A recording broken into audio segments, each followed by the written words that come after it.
awful, awful, awful situation, and we are sleepwalking into this terrible crisis. And this is lack of staffing, and it's been going on for years within the NHS. We've turned the NHS into an area where people simply do not want to work because they're under so much pressure, and maybe it's a pay issue as well, I don't know. Oh yeah, this should be front and centre of the leadership contest, and it should certainly be something that's discussed tonight in the leadership debate.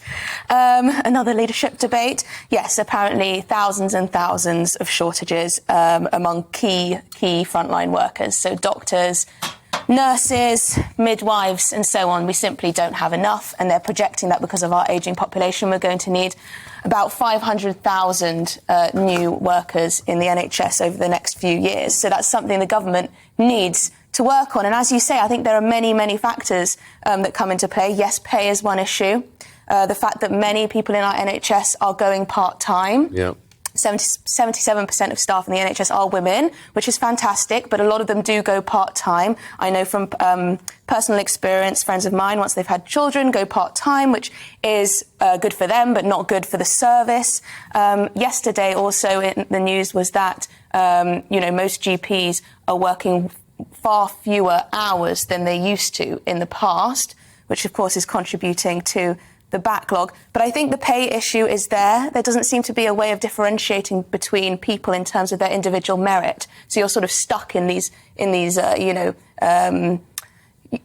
what do you call them? Tiers. Yeah, in tiers of pay, and you can't really, unless you're promoted, you can't really get more pay if you're working harder than your colleagues. So I think that needs to be amended. But what do they do to attract more people in? Yes, they've been overworked over COVID, and a lot of them are considering leaving the NHS altogether, which is sad. So we've got two options. Either you recruit from abroad, or you have some kind of huge campaign to try and get people in this country to go into medicine and the like. What would that campaign say to try and get people to join a workforce that we know are exhausted, overworked, and they say underpaid? I know it's a great. I became involved with an NHS through what I was having done last year. I had the best time ever. I mean, they are wonderful. If you get it right, I think somehow the administration is one of the problems. I think there are too many people there pushing papers around in an office, and I think we also expect too much from the NHS. We expect them to fix absolutely everything. You're right, and there's little personal responsibility. Yeah, and it is a brilliant service if it works.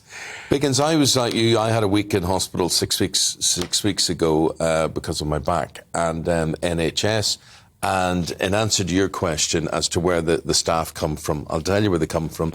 They come from India, they come from Pakistan, they come from the Philippines, massive amount of people from the Philippines. I don't know if you find that. Yeah, absolutely. And everybody, whether they were from here, whether they were from there, I asked them, because being the journalist I am, I sat there and just sort of interviewed people as they came in and out of me. But none of them were doing it for the money or the lack of money. It was a vocation for them. And it was an ambition for so many of them. People who were orderlies, people who were domestic staff, whatever, their ambition was to get into the clinical staff point of view.